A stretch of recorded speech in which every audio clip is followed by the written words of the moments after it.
better not have no plans tonight. Movie time and it's feeling right.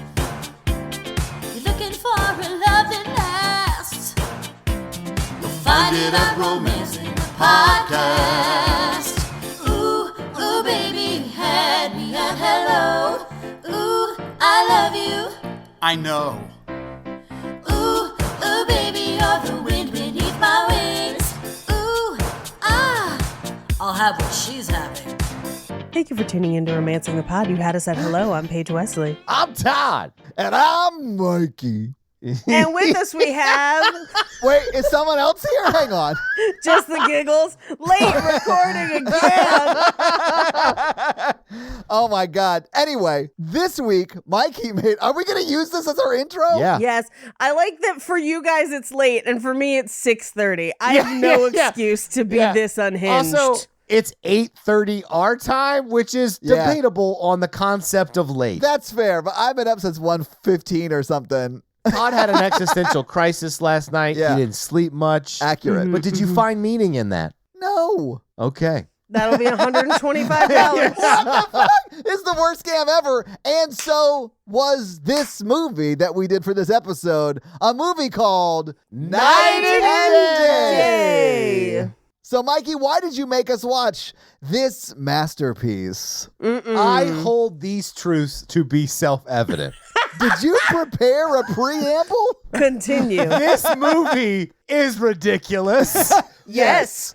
Over the top. Preach, Mikey. Teach them. Stupid. Yes. Yes. But somehow I kind of was like, Mikey, yes. this is so dumb, but I kind of into it. Yes, it is fully a bonkers ass movie, but I like if you like lean into that, it's great. Like when she's like on the truth serum and she's like, So you don't funny. seem very excited to see me, and he like walks like slowly bullets. through her, like or over to her while people are shooting at them, like. I love that shot so much. In fact, I've seen this movie in theaters, and that's the only thing I remembered from it. I saw this in theaters, and the only thing I remembered was when he drugs her, and every time she wakes up, it's a different action movie stereotype, which I maintain is the best joke in this movie. It is a good joke. Dude, him like swaying back and forth. Don't worry. Yeah, I know this looks bad. We're We'll gonna get out of this here. in a couple minutes. It's so fucking great. It's so dumb. It is. Like, it's so dumb. And then, like, I was like, wow, they have such good actors. How did they get all these, like... Yeah, why is Viola Davis in this? Yes! Paul Dano? Yeah, young Paul Dano. Yeah, Paul Dano was not the Paul Dano he has become. But man, Correct. he's always been an amazing actor, though. Like, Yes. It's just so dumb. It's not a good movie. But because it's not, it's kind of is. but Paige, I think what makes it a good movie is that I think it knows it's not a good movie, and it's like celebrating the fact that it's not. I don't think it does. I don't think it does. One of my biggest frustrations with this movie, watching it today, because I do think there are some moments in this movie that are intentional or not very funny. Yes. Despite being horrifying when you think about the actual real life implications of what's going on. For like the first 4 days they're together, he roofies her every night. Like, yeah. Every day. There are some horrible implications in this movie. Horrible implications. But the other thing I was struck by today that made me really not love this movie is that 60% of it is car chases. And Damn not right it is. particularly interesting ones. Like, just to the point where I just, in my notes, would type car chase and then continue crocheting. I was just like, yeah, all right. Car chase, you say. I think to me, it like meets the definition of a Mikey movie where like Yes, it is. they threw a lot of stuff at it. They tried really hard. so hard. And it's so dumb after so many people tried so hard that it is kind of charming in a weird way. I don't think I'll be rewatching this anytime soon. I think I might. I mean, I'm so kinda with Todd. crazy. It like circles back. It's so bad, it's good. Yeah. Okay, it is bad enough that I think we're going to enjoy talking about it because it's so bad, and that will make that fun. Well, I mean, talking to you guys is always a delight for me, so I know I'll enjoy the conversation either way, except for Mikey. That dude sucks. Can I tell you something that I found out in Fun Facts that for me would have made this movie instantly better? So Tom Cruise and Cameron Diaz Diaz were not the original choices for this movie. Ooh, who was? So Cameron Diaz, originally Eva Mendes was attached. Okay. Now, for Tom Cruise, they went through Gerard Butler, Adam Sandler, and my personal favorite, Chris Tucker. And Chris Tucker got fucking cast, and it was him Really? and Eva Mendes. Yes, it was him and Eva Mendes. And then, Shit. production fell through. It didn't happen. It gets, re-upped years later with Cameron Diaz and Tom Cruise. But when I tell you that I want a Chris Tucker, Eva Mendes version of this too. movie so fucking bad. It would have to lean more into the comedy, right? Yes, it would be so much funnier. Yes, because this movie's not quite funny enough on purpose. No, this movie's funny when you realize that these two grown adults who are obviously batshit insane Yes, that have is finally true. found each other. Well, because she kidnaps him and roofies him at the Yeah. end, and I was like, oh, she's unhinged. Something in that truth serum knocked things loose. But I think she's unhinged. She does not react realistically to anything that happens to her at all. She also loses her Boston accent 15 minutes into the film. Hell As yeah. anyone that moves away from Boston should. No, I'm just joking. I actually I like the like Boston it. accent. Yeah, me too. I Dude, like it too. Chris Evans could whisper in my ear all day long with that Boston accent, boy. And that cable knit sweater, oof. yes. I get it. Hot Paige. take here. I have never liked Cameron Diaz. Me either. I like her in The Mask. That's the one time Yeah, I I like really her in The like The Mask is fun. And Charlie's Angels. I have not watched Charlie's Angels in years. It probably doesn't hold up. But as a teenager, my sister and I were fucking obsessed with those movies. I can see it. That checks out. You were their demographic. Yeah. Yeah. But I actually liked her in this one because I felt like I was like, oh wow, these two like incredibly attractive people who something's wrong with them deeply emotionally inside. Yeah. have really found each other in a way that's like really unhealthy, but I'm kind of rooting for it. But also like you're both really something's really wrong with you. Can I ask a question? Yes. Do we think that Tom Cruise is actually on the right side of history, like his character in this movie? Or that he is a fucking unhinged rogue agent and Viola Davis is just trying to rein him in so he doesn't kill people, but we're seeing things from his point of view, so he's an unreliable narrator? Okay, so rewatching it this time, I will say that that man murders so many people. So many He people. forces her to murder so many Yes. people, No, Mikey. and with no emotion to it. Some are like the assassins and some are like Sure. the arms dealer, but a lot of them are like the government. Like FBI agents who are just like Yeah, doing their yeah. fucking Plus, job. also, Yeah. he kicks that waiter in the chest. That dude had it coming. He was standing there. to me, they have a lot of emotional highs and lows, and part of that is murdering people who probably have a family. Yeah. Who are just following orders to try and contain a known threat. Yeah. Yeah, they're following orders. I mean, I get it's not a great thing, but like, wouldn't you sacrifice 200 to 300 people for a couple to fall in love? No. But also, if you're Viola Davis, like just put yourself in Viola Davis's shoes for like 10 seconds. You're like, cool, he identified that the other guy was evil, but he also killed half of Austria. We have to put him down. Yeah. Like, we can't let him just back out into the world. Well, and I think that's why she has to kidnap him at the end because Yeah, it's heavily yeah. implied that when the FBI says we're going to protect you, they're going to kill you. And that's what Viola Davis was saying before she left. Yeah, they're definitely going to kill him. I honestly wish we had gotten a Night and Day 2: Midnight like sequel to this movie where they are now like a dynamic duo. She's like a driver / mechanic, like Fast and the Furious style, and he's like secret agent style. Like that would have been awesome. And honestly, I just really wanted 2-ish more hours of us being able to pretend that Tom Cruise was taller than Cameron Diaz. Right. That was my favorite part of this movie was like, how did the Isn't that so cinematographer insane? force this perspective to make it look like Tom Cruise is a little taller than Cameron A Diaz? little taller than Cameron Diaz, who's a very tall woman. She's 5'9". I looked it up, and he lies and says he's 5'7". I like a taller woman. Yeah, If yeah. you're a taller woman out there, I want to climb that Amazon. You know what I'm Do saying? it. I've dated women taller than me. Honestly, it's usually women who have the hang up with it, and that's fine. You're attracted to what you're attracted to. Yeah, I'm 5'9", so like a lot of girls I've dated have been taller than me. I believe you've added on a couple of inches to your height at this point. Can we talk about Paige? I mean, He declared himself short king at like 5'6", I believe, a few weeks ago. No, I've been calling him Short King, which is 5'8". I thought Short King was technically 5'7". Hang on. Yeah, I think short king is really short. 5'9" is very average. Either way, regardless of the Short Kings, I really did want more from Cameron Diaz being like a mechanic, or like that being her skill, like being Yes. able to like put things together or drive really well or whatever. And she does not. Like, she's just kind of there. She does drive a little bit at the end of the movie, but it's not like impressive driving. She's just like driving. No, she's unconscious for half this movie. That's because the only time she fights is in the kitchen, which is the woman's place, you know? Fuck you.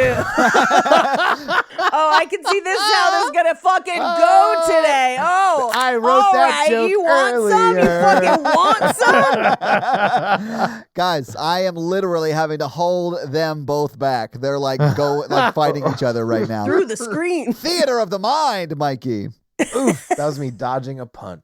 Whatever. I'm just gonna sit over here and eat my churros. That's what we did while we were waiting for you to get home, Mikey. Paige and I call it our churro chats. Churro chats. We're starting a new podcast called Churro Chats. It's because they're spicy. Welcome back to Churro Chats. I'm not joining that podcast. I'm going to be late The for it. spicy talk is where it's at. Mikey, you're not invited because you're always late to recordings. Actually, you're I'm not never late. always Like, it's so rare. Yeah. I don't think this has ever happened. I think it's because I really may have misread the time when I was like, I'll be on like 7:15. I didn't know that was like 5 minutes from when I said it. And then I looked down at my phone, I'm like, oh, shit. I know. We were like, oh, shit, I better get ready and then hop on this call. I set up my stuff.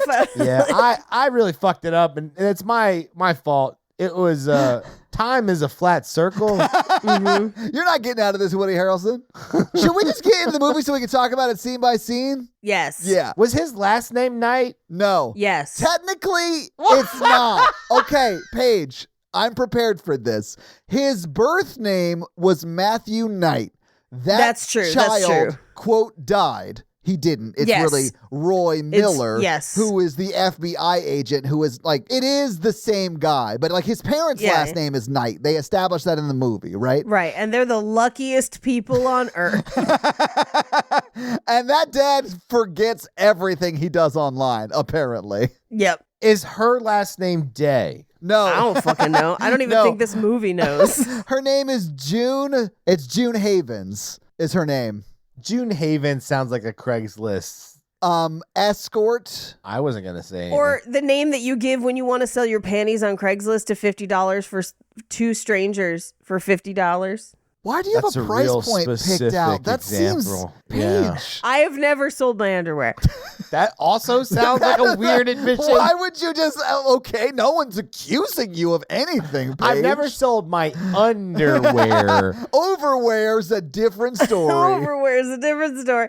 I have no problem with it either, because if you're done wearing it, who gives a shit, Yeah. right? That's a lot. My Yeah. boxers are like $7. Yeah. But I'll sell them to you, listeners. Mikey, you want to be careful because people will ask to purchase your underwear. Okay. Guys, for $70, you can buy my worn boxers. At least cover shipping, Mikey. How much is shipping? It's Like not $70. $8. $8. You need to charge at least $15 to recoup your investment. I said 70. I said $70. Oh, 70. I heard 7. And I You was were like, like, bruh, let me be your agent. No, $70. And I'll keep the streaks in them. You know what I'm saying? Oh, my God! Mikey! I am so glad we captured that with microphones. Gotta charge extra for the streaks, man. Yeah. 3-streak Mikey, man. You got to watch out. Take a little piece of me home with you. Take it! Take another little streak in my pants now, baby! Just take it. Take another little underwear home, my darling. Todd, tell me you don't love late recording. God damn it, Mikey, I do. See? It's a different energy. It is. Once you give up on doing other things, you can really live. You know what I'm saying? That's therapy. That's therapy, dog. What? Yeah. I just need some new boxers because I just sold all my boxers. So. You can pay me in boxers.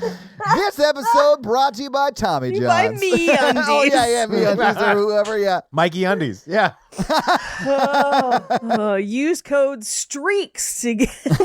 I'm excited for this because I think we can like yada, yada, yada all the action sequences. This is another one where my notes are very, very short. I'm sure. Hell yeah. And we will yada, yada every car chase. And guys, this movie is just the 365 series, but instead of fucking, it's action sequences. It's car Yeah, chases, okay. yeah. But there's no one as hot as Massimo in it, or Nacho. No. I honestly got a little disappointed because I'm used to Mission Impossible stunts, and this See, was I like fucking love Mission Impossible. Yeah, this was nowhere near that level No. of stunts. No. I mean, I did enjoy some of the stunts in this movie because, like, when the plane is bombing Tom Cruise's island, which obviously... The drone that looks like a video game. Yes, I was it like, looks so Yeah. terrible. It made every time it like swooped in, I I was laughed. like, oh no, the Cylons are attacking Tom Cruise's island. It did look like Battlestar Oh, Scratchlactica. Can we just talk about Mission Impossible 6 instead of this? I want to do a rewatch. I just don't know. I love 1, and then 4 and 5 are all right, but 6 is where it's at. With him like cocking that fist in that bathroom. And that mustache. Yeah. Yes. Okay. Just like a mustache you can ride, Mikey. Come on. Would love to. Get on your stash and ride. I love to ride my star-sickle. I love to ride my star-sickle. It's going to be another musical episode. I can feel it already, guys. Oh. Okay. Anyway, should we just start this movie? Shit, yes. Yeah. Please. I asked that like 10 minutes ago. Start it up. I gotta dirty these underwear, make some Oh, money. no, Mikey. God, no. Why did you grind your ass into the show? Are you a dog expressing your anal glands? And for the low price of $79.99, Yeah, you yeah. can have those anal gland excretions. Ugh. This is disgusting. I hate that you made this and I love that I get to say this, runner in this episode. You can't buy any of my underwear because I just replaced all my underwear and I have really nice new underwear and I like it. Okay, bragger, I should update my sets. I get it, all right? Do you even have underwear under those layers? Sell the old ones to buy the new ones. Mikey, yeah, that's a good racket. Except Todd's underwear is just like long johns. I call them long toddies. Long to hot toddy. No, I'm literally wearing like 5-inch running shorts, and I do have boxers underneath that. You have a hoodie on. It's literally 97 degrees outside. The hottest year that's ever been recorded in human history. You're layered up. I do have to give it to the earth because every year it gets older, but that bitch stay hot. Yep, we're all gonna die. Well, it's not natural. It's man-made. You're welcome, earth. Glad we can still turn you on. Yeah. Get you hot. God, for a lady that is as old as earth is to be this hot, Hey, Earth, you want some boxers? I've been inside it, the earth. Yeah, I've been spelunking Yeah. for sure. God, we gotta start this movie. It's just gonna be weird for the whole time. It's gonna be weird. It's gonna be weird. The weirder we get, the more advertising we sell. That Honestly, seems to that's be the been thing. the case. Fuck me. I hate that I can't tell if that's correlation or causation. I don't know. Hey, listeners, Mikey from the Romance in the Pod here. Do you like dirtied up underwear? God knows I do. You can buy ours now. Oh, Don't good. say ours. Romancing the Pod Dirty Underwear 12. Use code SHITBRITCHES. I hate you both. I would rather talk about erotic Borg Queen fan fiction than this. Well, I have the Word document for you. Anyway, Tom Cruise is in some airport somewhere. I think it's Kansas City, honestly. Kansas. Yeah. It can't be. Well, I guess the new airport's nice. I was going to throw some shade on the Kansas City airport. Yeah, the new But- airport is great, but the first time we went to Panic Fest, that first airport Oof. I've flown into that airport a number of times, and fuck that airport. I'm Well, so it's glad no there's a new longer one. there, right? They got the new Yeah, one, it got yeeted into the sun. but the dude, to be there on that day was truly special. I had to sell like 15 panties to make it. Fuck. Yeah. Anyway, they were flying from Kansas. Yeah.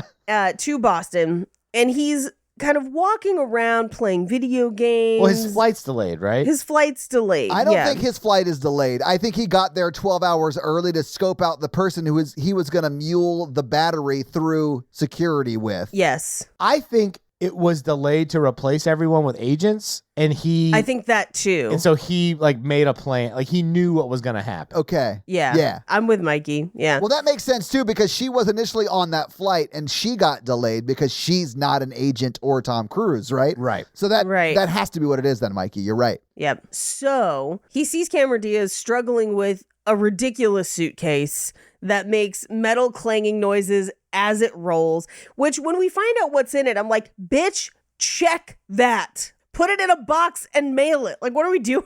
Paige, they're valuables, like a muffler or whatever. And I get that they're like Carburetor. It's a carburetor. I get that they're like unique-ish car parts, but like you could probably box that up and ship it home Yes. and then just fly home. or box it and check it. Same, Like, you can yeah, check sure. a box, Yeah. you know?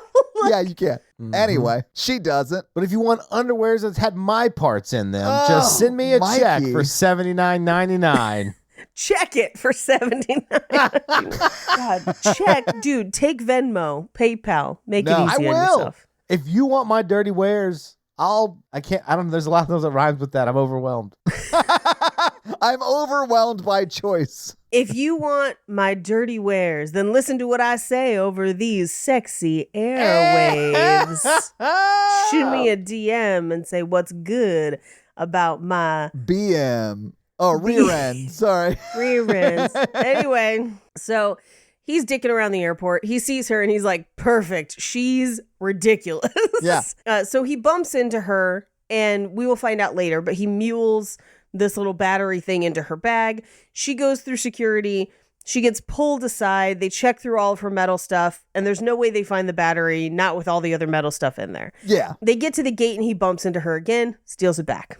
I mean, and the battery does look sort of like, it's a little bit like wider than like maybe a C-size battery. Right. But it's like that, it's sort of like battery size. It's battery I size. definitely yeah. understand, like if you weren't looking for that, you'd be like, oh, that's just like a weird battery, whatever. Yeah. It kind of Yeah. looks like a little motor. Yeah. It does. But like if you're like a TSA agent, I wouldn't be like, oh, that's the, a perpetual motion machine. Yeah. With the thing that keeps Iron Man alive. Yeah. It's not an arc charger or whatever that shit is. Yeah. It's a reactor. Arc reactor, sorry, yeah. But it is a perpetual energy machine. Yes. Although I do So- love that this one isn't Yeah, because it explodes. because it breaks down. Yeah. Anyway, Tom Cruise gets on the plane, and they stop Cameron Diaz, and they're like, yeah, no, you can't get on this plane. And Cameron Diaz is like, but they told me I could get on this plane. And this is also where she sets up that like she's trying to get back to her sister's wedding. Her younger sister's getting married. Right. So like she's trying to get back to do all of that. She does sort of fib and say that the wedding's tomorrow, but it's really just a dress fitting, we come to find out. Right. And Tom Cruise is like, hey, no worries. It's probably better that you're not on this plane. Bye. Yeah. But what he doesn't realize is that Viola Davis and Peter Sarsgaard, no relation to the Skarsgårds, are watching everything in the airport. And they're like, we think he handed it off to her, put her on the plane. Now, we will find out that he didn't hand it off to her. There was no reason for her to be on that plane. True. Yeah. I mean, but he did put it in her bag. And then because they run into each other again after security, and he does take it out of her bag. So like he does take her out of danger. Like if she had not been on this flight with him, none of this would have happened, Right. But Right. this is a good meet cute. It is a great meet cute. Like Sure. there's at no point on their first date, which I'm going to call the plane ride their first date, that she should not be yelling worst first date ever. Oh, yeah. But here's what I'm saying. Here's what I'm trying to get at, right? So, like, the FBI's or CIA, whoever it ends up being, because they lie about who they are, are watching this, so they watch him take it back and they still put her on the plane. Yes. Because they're the ones that approve her ticket to put her on the plane. Yeah. Why? It's a huge plot hole. Well, they think she's involved or whatever. I think they think that she still has it at that point, which I don't know why, because they do have the footage of him taking it back out. And they show it to her later and tell her that he took it back out. Yeah. They have a side conversation where they're like, we don't think she's anybody, but she may be somebody. We might be getting played or whatever. Like, they think she's an agent of some kind. I guess, but they literally watch him meet her in the lobby. Yeah. Like, they watch it happen. They think it's fake, like acting. Whatever. They put her on the plane. There's multiple points in this movie where she should no longer be a factor at all. And the only reason she's still around is because the movie needs her to be. Yeah, like when Tom Cruise, quote, dies, and then she goes and gets herself kidnapped to, like, be saved by him at the end of this movie. Like, it's insane, Paige. That's one of the worst ones. The other one is at a certain point after the plane, they've identified, like when they pick her up and talk to her, they've identified that she's nobody. Like she doesn't know him. Yeah. She doesn't have any connection or whatever. And then he insists that she has to come with him, I guess to keep her alive. But at that point, they're not really going after her at all because she doesn't know anything. So he literally re-involves her for no reason. And then again, she like connects with them and it's like, oh, she doesn't know anything. They're not going to kill her either. But then he comes back and gets her again. It's like, why do you keep involving her? I think Tom Cruise is trying to smash, Paige. Yeah. But here's the thing. I actually don't think he is. I think he kisses her later to keep her quiet, and then she kidnaps him. No, I think she's into her. I think he's into her. I think there's no indication that he is actually into her. I think he's a secret agent trying to get shit done. I fully agree with you. I will say that on the train, he is very obsessed with her because he's into her on the train. And he's not paying attention to his mission because he's like, oh, I bet she got breakfast. I'm really excited to eat breakfast with her, that kind of stuff. I think that scene, he was trying to figure out where she was. So he was like sitting in the space where she was. And she was like, if I had just woke up, I would want breakfast. She's probably getting breakfast. But also, he doesn't need to care if it was just about his mission was in the seat. He had the battery and the Exactly. generator. That's what I'm you're saying. right. He Yeah. doesn't need to care. Like, that was the point where I was like, No, he's into her. Paige, Todd's right. The only reason he cares is because he wants to smash. but there's no other indication that he's into her. And by keeping her there, he risks her dying at any second. So, like, if he's truly into her, leave her behind. Paige, these are not sane people. I know. And also, if you're a secret agent on the go, sometimes you got to bring your smash bro on the mission with you. Mm-hmm. You know what I'm saying? If you're a secret agent on the go, she's going to get you fucking killed. So the second she's not in danger, leave her behind. Paige, have you ever heard of the phrase risk it for the biscuit? Not worth it. There's no biscuit worth it. Men have been needlessly dying to try to impress women for millions of years. Yeah. It's like the oldest profession. That's why we should be in charge. Just saying. Don't disagree at all. Yeah, 100%. We are dumb. If it's like, hey, you want to see me ski jump off this cliff? No. I'm going to do it anyway. Yes. then he dies, and his mom's like, he was always into you, and you have to pretend that you were kind of into him, but he's dead because the implication, you know? Yeah. Wait, have you lied to some poor mother about like the daughter that was into you? Like, yeah, like what happened in your life that No, made- women don't do that for me. Men do that for women. Gotcha. Yeah. Gotcha. Okay. All I'm saying is Mikey has a headcanon for every movie. Here's my headcanon. He was never into her. He kissed her to shut her up, and then she kidnapped him in the end, and now he's trapped. I like it. That's what happens in this movie, Paige. That's what's on the screen. Or what happens is he ditches her on the way to Cape Horn because she broke him out. He actually did need to be saved. So, like, cool. He got Sure. saved, but now I'm out. Bye. Or maybe it's just like a marriage of convenience where he's like, that's Cameron Diaz. Okay, I'll smash. I mean, case in point, at one point she's like, I really feel like having sex right now. And he's like, you're clearly on drugs. Yeah. like that's his response. I also say that to a woman if they immediately tell me I feel like having sex right now. I usually assume they're talking about with somebody else unless they say with you. Like, I don't know. Like, Yeah. I'd be like, oh, really? Like, cool. I'm happy for that dude, I guess. Yeah, they say I feel like having sex right now, and I'm like, I could go for nachos. Yeah. Anyway, Paige could go for nachos, too. I can always go for Nachos. Nacho from 365. oh, yeah, but also chips and cheese. I mean, yeah. Yeah, nachos are good. Nachos are good. Anyway, they put her on the plane. The plane ride is happening. They're kind of chit-chatting, and there's turbulence. And she, starts drinking because she thinks it's like a normal plane, which, like, homegirl, if they told you that the flight was full and then you walked on a plane and it was fucking empty, fucking run. What are you? That's a death plane. That's Malaysian flight, whatever. It's going down. 370, the one that Blaine found? Yeah, the one our friend Blaine found. When she gets on, including pilots, there's only like 8 people on this plane. Her, Tom Cruise, and like 6 other people, right? So like fully don't get on that plane. Yeah. I'd get on that plane. I'd be like, wow. I'm going to fall asleep in between all these seats. Yeah, exactly. Yeah. That was one of my flights to Austin. They were like, spread out, have your own row. I was like, hell yeah. And then a guy sat next to me. He was like, did I tell you about the car dealership I owned? And I was like, motherfucker. Owned? What'd you do to lose it? That's immediately what I would have said. No, I just gave them a really mean Yelp review and I owned them. Oh. Hell yeah. Anyway, Tom Cruise is looking around and he's like, all these other people are secret agents. Yeah, every one of them. I do think this is the possible FBI, possible CIA. I do think it's probably the FBI, but we don't ever really get confirmation either way. Yeah. It could be the CIA pulling a Kennedy, It's definitely a government agency, though, I guess, is what I'm saying. Yeah. Just like they killed Martin Luther King Jr. Like, you know what? Yeah. They'd be killing people all the time. Anyway, so she's oblivious. And as the turbulence is going, she spills tequila on herself. So she goes to the restroom. I didn't realize Powers Booth was in the CIA.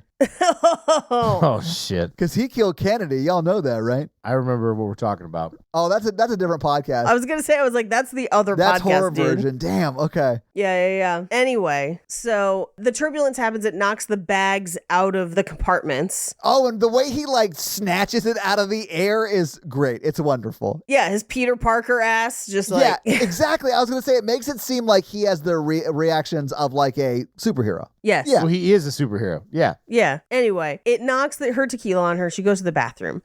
And while she's in the bathroom, it's an all-out war on the plane. Yeah. He murders every single person on the plane, shoots one of the captains, who then, on accident as he falls back, shoots the co-pilot. Absolutely not. It wasn't an accident, Paige. If you watch it, he points his gun at the stupid One other in a million co-pilot shot. and shoots him. I swear to God, that guy was like, if I'm going out, Reggie's going with me. We're all going out. Yeah. No survivors. Or just a backstory of them arguing before the plane takes off. Oh, you mean pilots Gilbert and Sullivan? Yeah.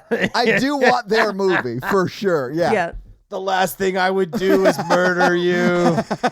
There's an all-out war outside. Somebody bumps into the bathroom door and she just goes, Occupado. I love that because he's beating someone up against the door. I think it was the guy who threw the knife and he blocked it Caught with it with the pillow. cushion. Yeah. Yeah. And it was right at his crotch and he was like, not cool, man. Not cool, bro. Not cool. Occupado. And then she's in the bathroom I don't know, what if he likes me? I should just take the chance. She's psyching herself in the mirror, and it's one of the craziest monologues I've ever heard. She's living her rom-com fantasy, and he's living his Rambo fantasy. Everyone's getting what they need. Yeah. It's great. She's in Miss Impossible 6. He's in Mission Impossible 6, outside. I can picture the poster for Miss Impossible 6, and it is... She can't find a man.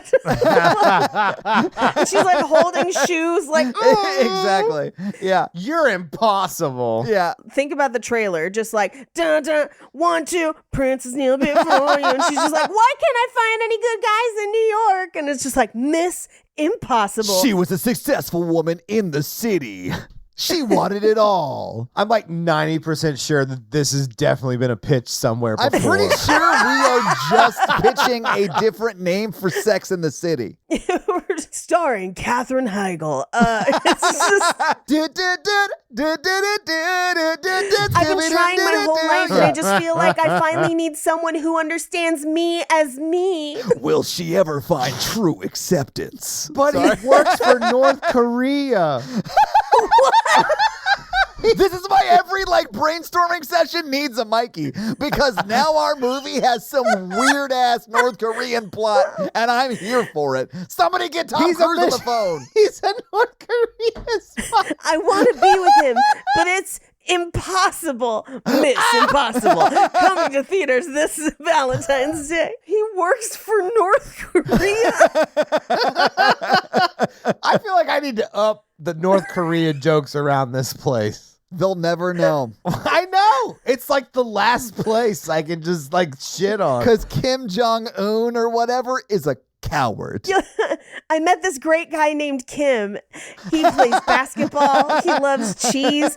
And he's got this high-powered job. And I just wonder if he's going to have time for us like that. Obsessed with missiles. I don't Oh, I thought he was dating a woman named Miss Els back in North Korea. My bad. Okay. So, like, this is the miscommunication. Like, Miss Impossible thinks he was cheating on her, but no, he was just trying to murder Americans. It's almost like our lives are parallel, 54th parallel. I'm just a girl standing in front of a dictator asking him to not blow up my hometown. Coming summer of 2026. Miss Impossible. To you Irish listeners out there, I dare say that North Koreans could probably take these jokes better than you guys can take your Irish jokes. Did Irish people come after you? I thought they were cool Irish with were it. fine. The Irish and the Scots are fine. It was the Australians that came after you. Yeah. Do you know what it was? It was when I was talking about how they like are lazy and rely on their accents to pick up American women. I think that hit too close to home. Oh, you mean you telling the truth, the Mikey? Australians? Yeah. Hey, I'm going to call this an American problem where we're just like, he said vowels slightly different. Drop the panties. Like, Miss Possible.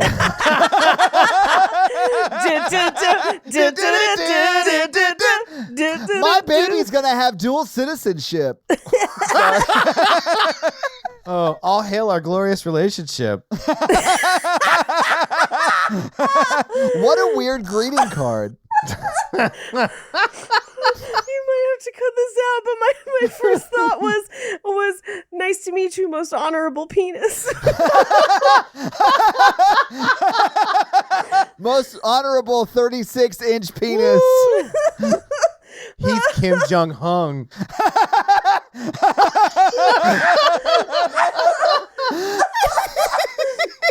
And he's heir to the North Korean Christmas farm fortune. He's got a big job in the city, and by city I mean Pyongyang.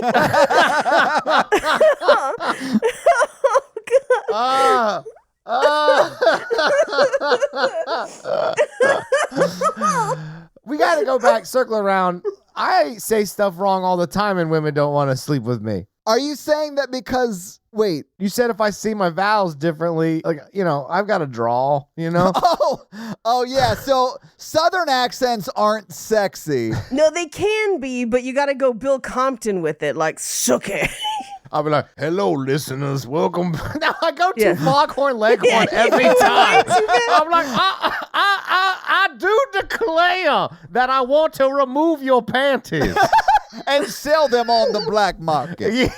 Okay, I need to pee so I don't pee my pants. You see, I'm from the deep South Korea. Gotta pee right now. Go. We just made Paige laugh so hard she had to go pee.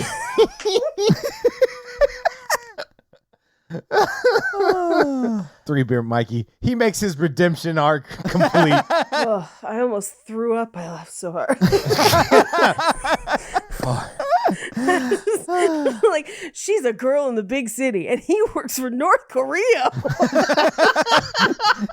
That's why they don't let me into improv shows anymore. No, that is why they should.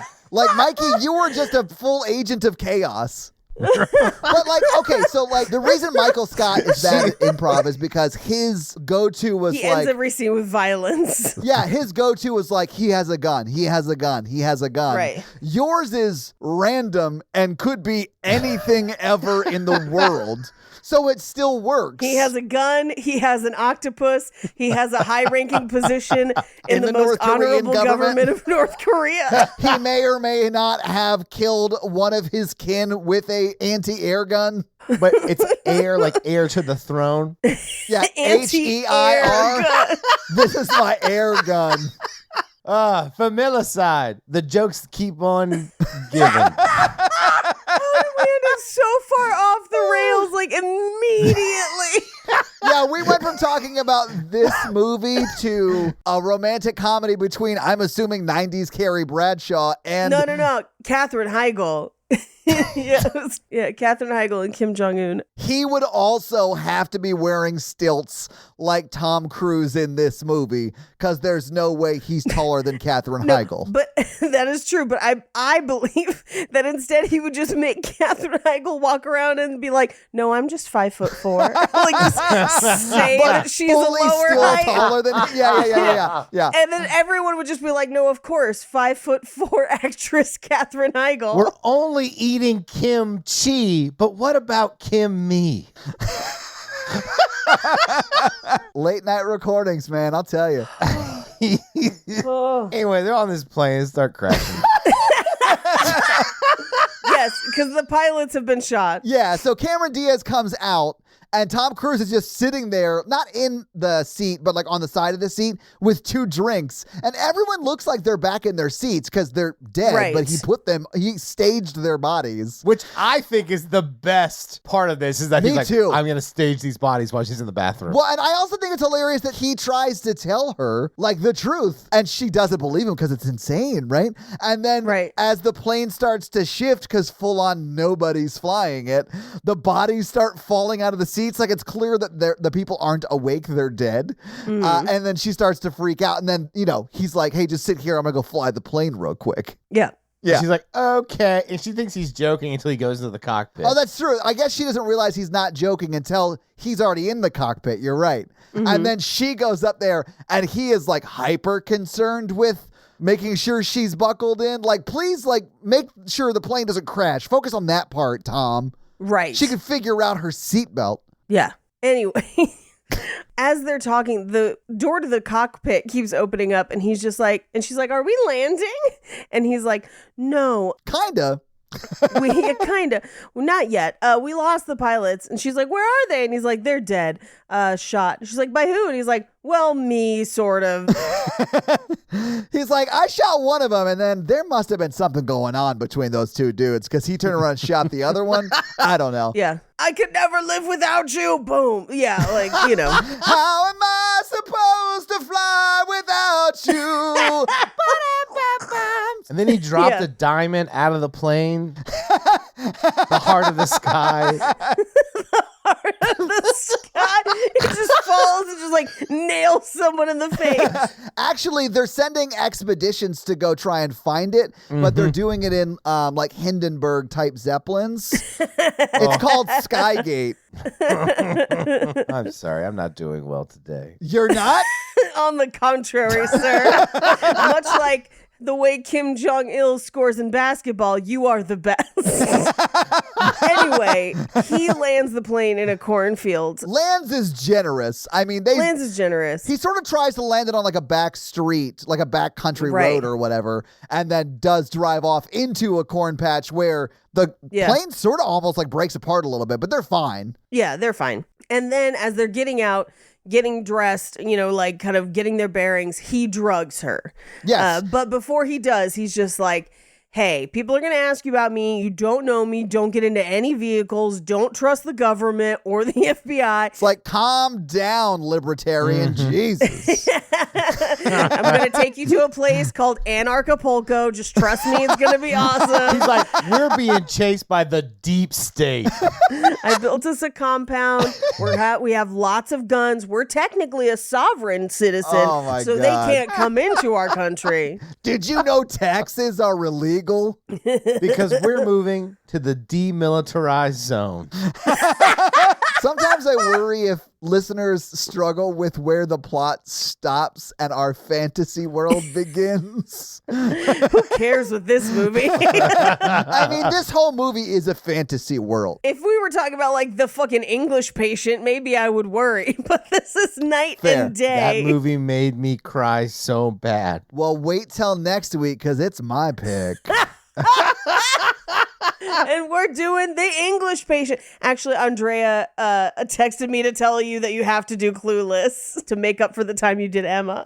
We've talked about Clueless is going to be one of the milestone ones. Clueless, Yeah. Princess Bride. What are you talking about? We are in one of the milestone ones right now. Yes, our very special episode number 155, Night and Day. Anyway, he tells her all this stuff and then she passes out. She wakes up in her own house and he's left notes around her house. How she is not terrified, I do not know. Like, that's a horror movie. It is. She doesn't know this guy. Sure, he's hot or whatever. Like, Yeah. Okay, so he's Tom Cruise. That don't impress me much. So yeah, where it lives, but you still can't touch. Man, if I hold a basketball over my head, there's no way you could get it even. Yeah, there's just no way he could get it. Yeah. He's so short is my point. He's very short. Yeah. I love Shania Twain. So you gave me drugs and then you had a crush. Anyway, so she wakes up Don't love in a that. horror show. Yeah, no, But I do love that he like set up a reminder of like, hey, Yeah. remember all that shit I pre-gaslit you on? Here's reinforcement of those things. Yeah. And there's a knock at her door, and it's her, who we will find out is her ex-boyfriend, who's a firefighter. Rodney. Yeah. Rodney. I love Rodney. Mikey, yeah, I knew you would. And listen, Rodney is just a good guy. Like, Oh, he's Yeah. kind of a dick, but like in like a nice guy way. He's got a very nuanced dick approach, and I like that. I'm just trying to imagine what a nuanced dick approach is. I know you wouldn't know. I feel sorry for your partner. It's where you just slowly let it peek out of the front of your underwear, just a little bit at a time. You're not going to be able to be nuanced with that many layers, but Au contraire, I think it allows me more nuanced options. Yeah. Then it's all about the teasing, not Yeah. about the pleasing. do you want to watch a Yeah. girl strip or escape from a straitjacket? Okay. Wait. They call me Hungdini. I definitely want to watch someone escape from a straitjacket.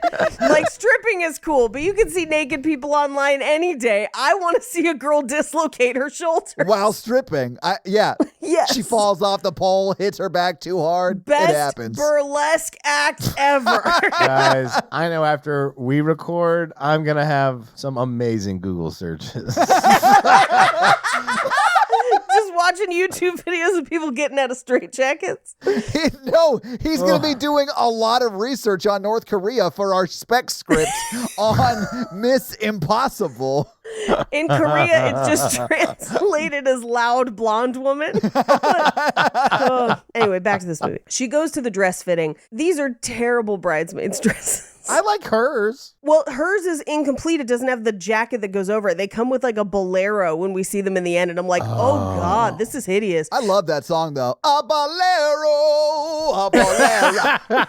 That's not it at all. No, I know, Paige. I know. That's the joke. So she goes to her fitting and a guy comes in and is like, hey, who's got the car? You're about to be ticketed. And she's like, ah, shit. And she comes out and is immediately surrounded by agents who put her in a car and are like, we're going to keep you safe. Yeah. And one of the things Tom Cruise said to her was like, if they say they're going to keep you safe, they're going to kill you. Now, here's what I'll say. We don't know for sure if that's actually true. We don't. That's just what Tom Cruise tells That's people. why I was saying he And was pre-gaslighting her. Yeah. Yeah. Yeah. And he could be just truly a rogue agent and a crazy person. Even at the end of this movie, like just because the clear Skarsgård brother, because they all look alike in this movie. It's a Sarsgaard, not a Skarsgård.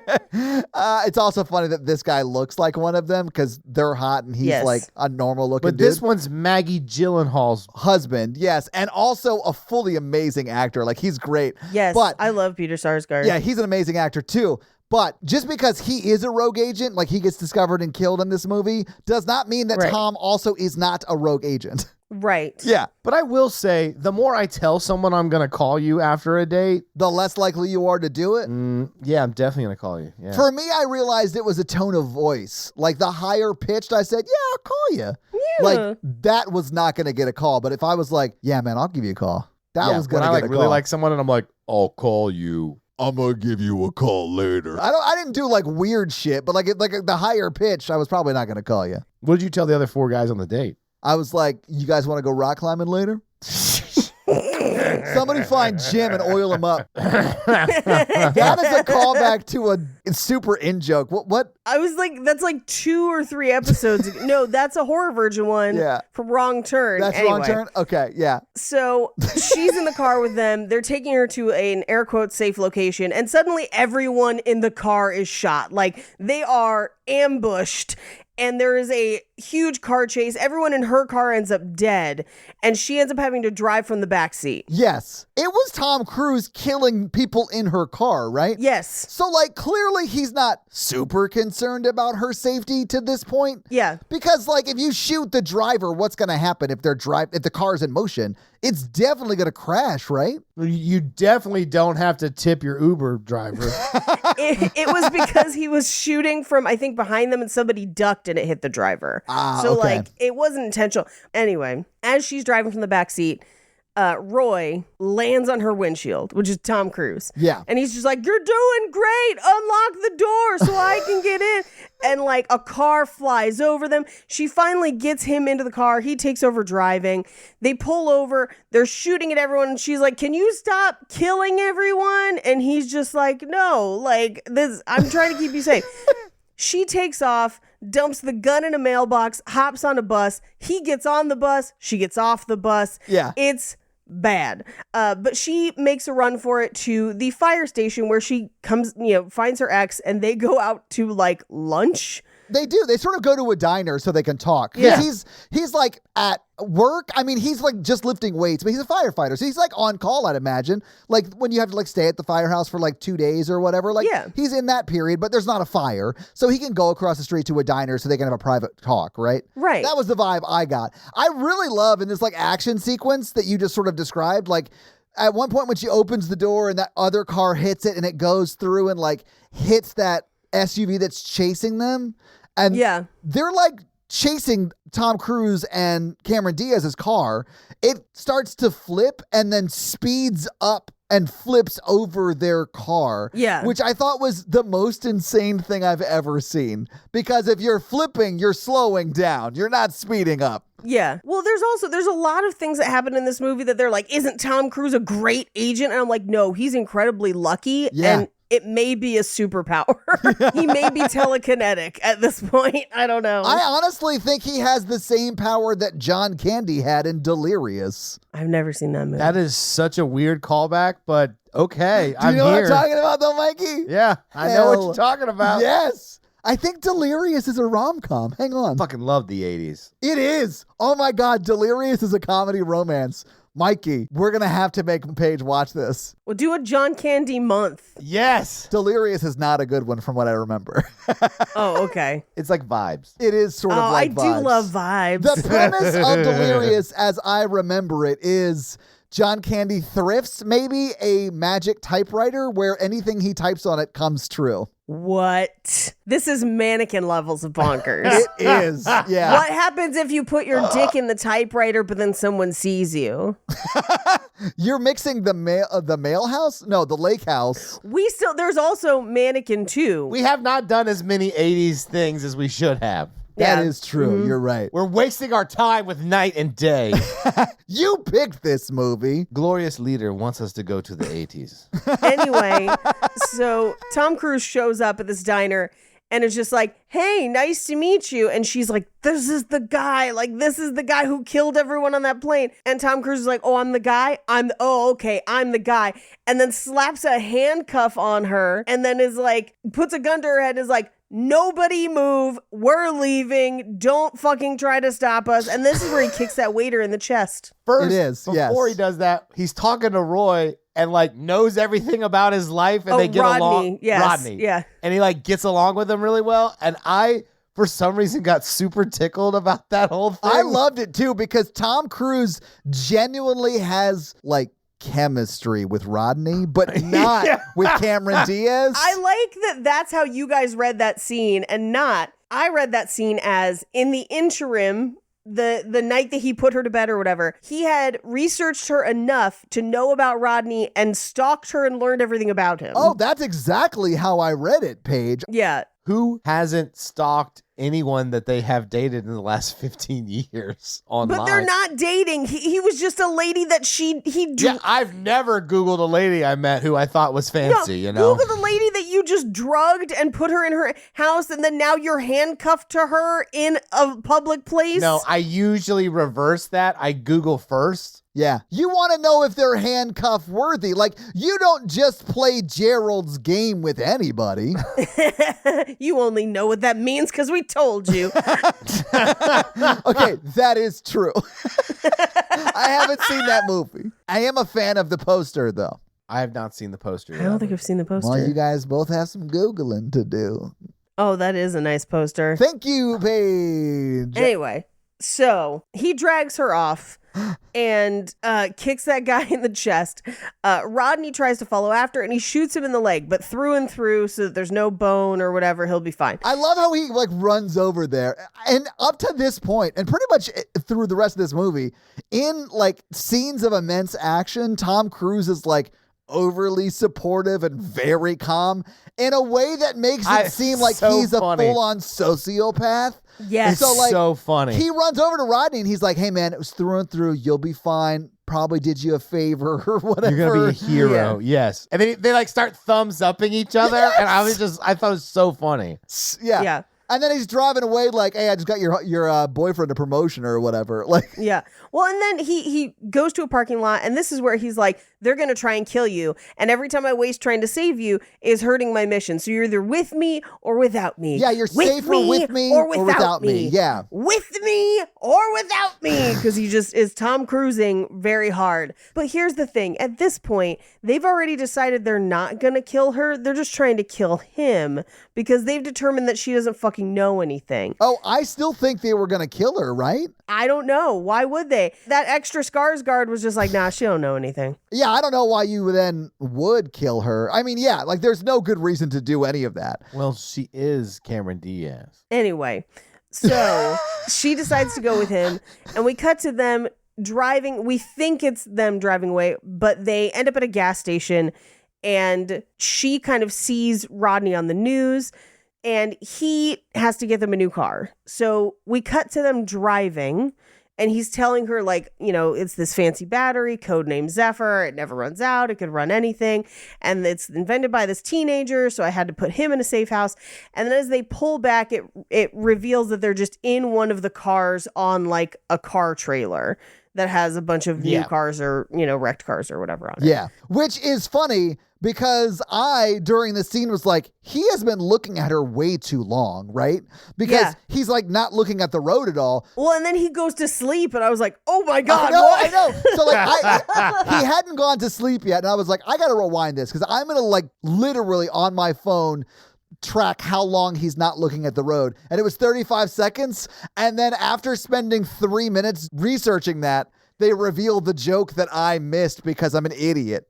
Yeah. And I was like, oh, he's not driving. They're just riding. Okay, I'm an idiot. They're just riding. We get to Brooklyn where we have the safe house for Simon. Now, here's what drove me nuts. Because Simon left them so many clues to let them know that they were going to be ambushed, and they miss the first one completely and move on to the one that's written on the walls. Because as they walk in, very loudly, it is playing Hall & Oates' Private Eyes. Yes. Somebody's watching you. Private eyes are watching you. They see your every move. And they're just like, let's walk around here for a bit. Private eyes. So good, though. Anyway, Love that song. Such a good song. Yeah. Classic. I wonder if they ever got those oats where they were taking them. Yeah, I don't know. They were just hauling oats that whole time. Just hauling them oats. Good. It's good. Get started on your resolutions with Factor so you're ready for the new year. Factor's ready-to-eat meal delivery takes the stress out of meal planning and sets you up for success in the new year. Skip the groceries, prep work, and the cooking fatigue. Instead, get chef-crafted, dietitian-approved meals delivered right to your door with over 35 meals to choose from per week, including options like keto, calorie smart, vegan plus veggie, and more. Plus, over 55 weekly add-ons. You'll have tons of nutritious and flavorful options to kickstart your resolutions. Factor now offers a load of snacks. In fact, we just got some of these smoothies that were really great. They have a banana chocolate smoothie that I drank way too much of it. It was so good.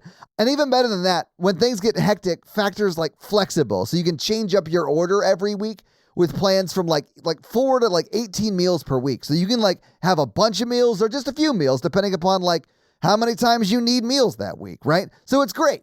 So head to factormeals.com/romancingthepod50 and use code romancingthepod50 to get 50% off. That's code romancingthepod50 at factormeals.com/romancingthepod50 to get 50% off. So he gives her the gun. She completely misses that they are surrounded. Do you know why they didn't take a car? Why? Why? They're Quaker Oats. Quakers take cars, Mikey. You're thinking of the fucking Amish. What the fuck? What the fuck, Mikey? I do love that, like, Mikey pictured the Quaker Oats guy and in his mind was like, that's Amish, right? And then Same said difference. that joke. Yeah, exactly. Yeah. It's completely different. No, they are it not the is, same but at all. I understand how Mikey got there, and I'm here for that logic. Yeah. You have more faith in the audience than I do. Oh, there's no way most people didn't laugh at that. What are the Quakers going to say? They're not listening to this podcast. There are probably a lot of Quakers that listen. There are probably a lot of Quakers In the because Quakers are Northeast still specifically. around. Oh, I'm Quakers in my stained underwear that you can buy for $79.99. Yeah. Oh, I forgot God. about the underwear runner. They prefer the Society of Friends. Anyway, on the walls of the lab, he's written a message to Tom Cruise to basically be like, hey, I took a trains. train. I like trains. I choose to vacate this safe house. And he like fucking loves trains. Like when we He's, catch like, up with really- him later. Paul he's like, Dano, I think for a oof. minute played it like he was like idiot savant, but then like came back around. I don't know. I feel like in every Paul Dano movie, there's like one scene where he is like orgasmically excited about something and Yep, it's troubling. And there's that one in this movie. And then in Batman, it's when they slam him down on that counter and he's like, oh, and you're like, what's happening? I honestly thought Paul Dano was just doing his best Francis Bourgeois impression, but he's the guy who like loves trains on TikTok. Sorry. That's a very specific It is a Yeah, I very reference. didn't- specific joke, but Paige like loves TikTok, so I thought she would have got it. I am not on that part of TikTok Okay. at all. Yeah, we're on the cool part of TikTok, not the chew talk. I'm not on TikTok either. We have one for horror version. That's the only time I ever go on is when I'm posting. Yeah, I don't know what the algorithm is showing you, but mine is just showing me fat girls in cool outfits and lesbians that do crafts. That's it. That's my entire TikTok, and I'm very happy with it. It's just like the horror version's TikTok that I only use to like post. Right. I don't know why it thinks that we like trains. Anyway, The reason I know who that is because I have a good friend who sends me his videos because he thinks they're very funny. oh, I send, my favorite is the Northern Boys, which is a bunch of middle-aged or older men from the UK that rap about doing filthy sex and drugs. And it's one of my favorite things in the world because it's not just them like partying, doing drugs, bitches, but also being like, I'm sad inside and I kill the pain. And you're just like, what is happening in the UK, guys? Anyway, check out the Northern Boys. What's up? Also, check out the London Boys while you're at it. Also, check out Thomas the Tank Engine. God, you're such a Percy. What's a Oh, Percy? From Exactly. Thomas the Tank Engine. I never watched Thomas the Tank Engine. I can tell. It was on public access. This is not even a cable thing. Yeah, it was on like after your Knights of the Round Table bullshit show you watched. I loved that show. Anyway, back to this movie. He fucking loves trains. Well, unfortunately, they canceled Thomas the Tank Engine, the show, after Alec Baldwin's conductor accidentally shot one of the trains. Oh, I thought it was after they found Percy in bed with that lady. Running a train on her, if you will. Oh, up top. Well, you know what they Oh, God. say. The trains always come on time.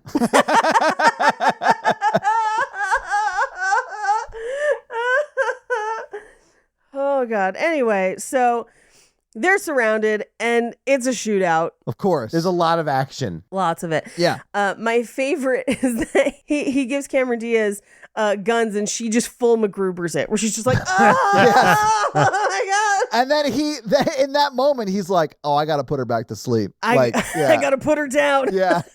And then he drugs her again. He drugs her and horrifying the real life implications, but also thus ensues the funniest montage in this film. Yes. Because she wakes up and he's like hanging upside down shirtless in a torture dungeon. And he's like, I know this looks bad, but we'll be out of here in a second. And then she falls, she goes down again. She wakes back up on a plane or helicopter or something, we don't know. And he literally is like, we're almost there, and like skydives her out. And then she like wakes up on a boat and he's like, all right, almost there. And then she wakes up on his island in a tent made out of parachutes. Yes. And he's coming out of the water with tons of fish. No fishing equipment. Like he just grabbed the fish with his hands. Well, okay, and she's in a bathing suit somehow. I'll play devil's advocate here. Can't wait for We this. watched a lot of Alone, sure. When a girl says she doesn't know what to eat, maybe you should drug her and take her to lunch where you want to go. Mikey, no. Absolutely not. I hate that take for the following 9 reasons. So Just go to Chipotle, asshole. I know, right? She'd wake up and she's like, what did you do? And I'd be like, we're at IHOP. Did you know they won't stop bringing you pancakes if you ask them to keep bringing you pancakes? We're almost there. Breakfast I told them it was your anytime. birthday. Why is there a face and whipped cream on pancakes in front of me? Anyway, back to this movie. So she wakes up and she's like, how long have I been out? He's like, 18 hours. And she's like, and you stripped me and put me in a bathing suit. And he's like, whatever, I didn't touch anything. And she's like, I'm going to fucking murder you. He literally says, I've been trained to defuse a bomb in the dark with a safety pin and a junior mint. Great, we know you can find the G-spot, but how'd you get me in this bikini? What the fuck is the junior mint for in that scenario? Sustenance. It takes a long time. All right. You're gonna need a snack. Anyway, he also tells her that Simon is in Austria, riding trains.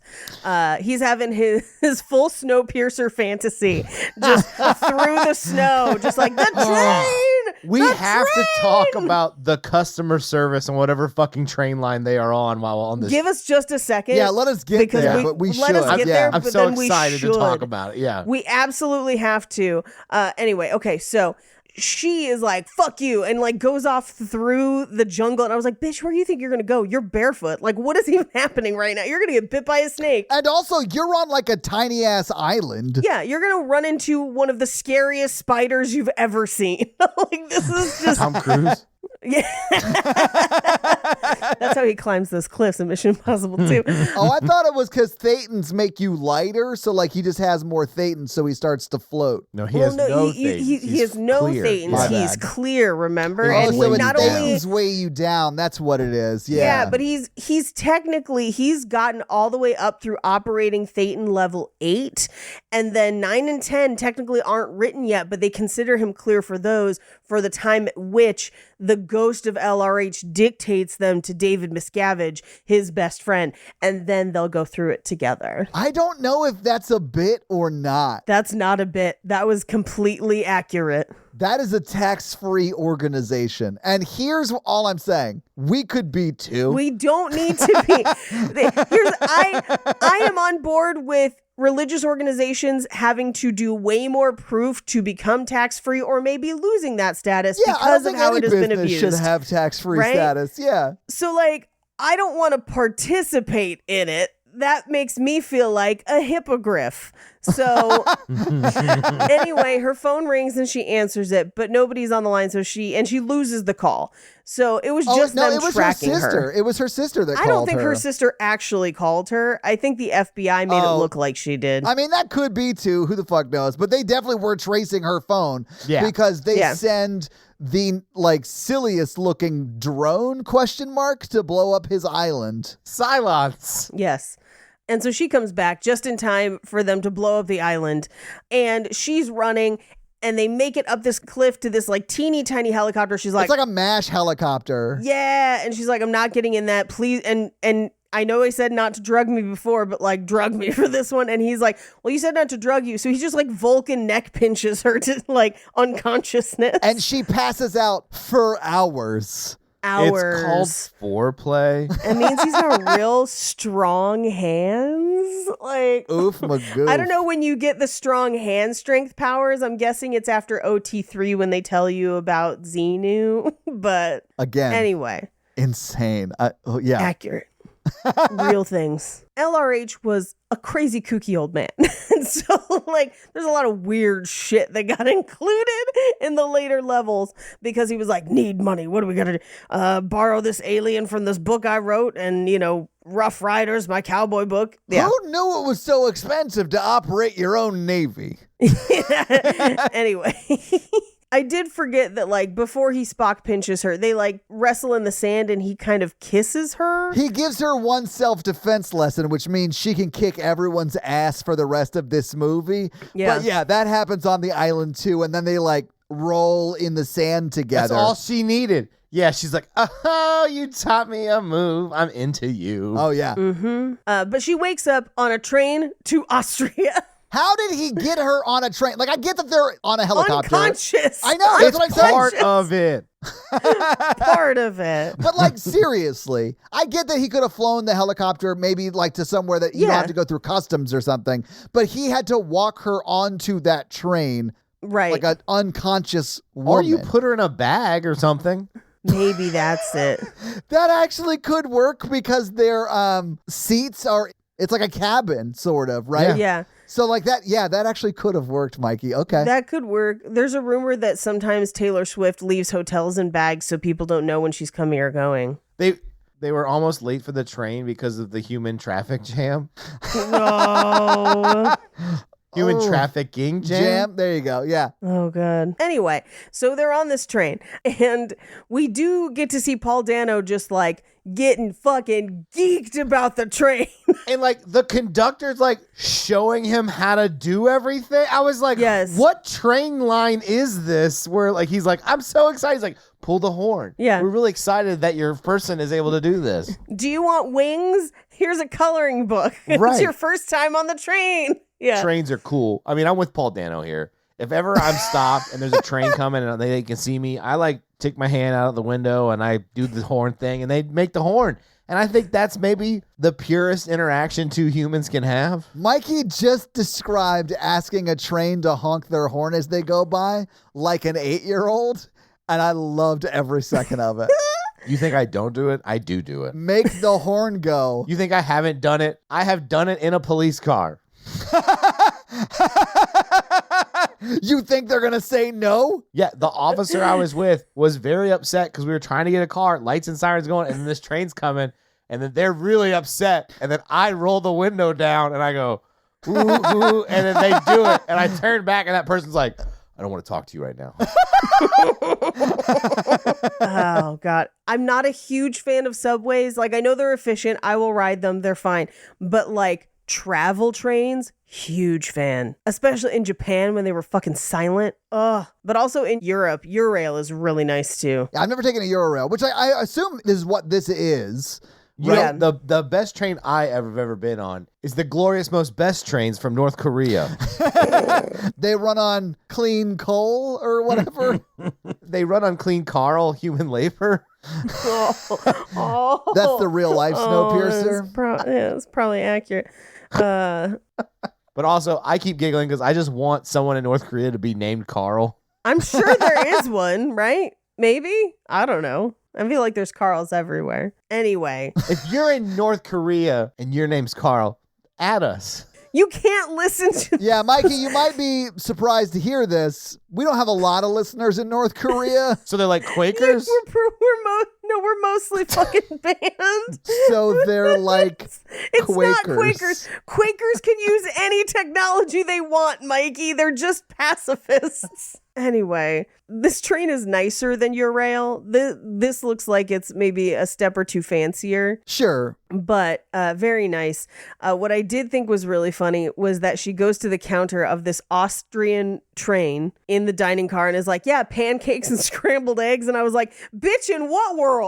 Like, pancakes are pretty much only an American thing, full stop.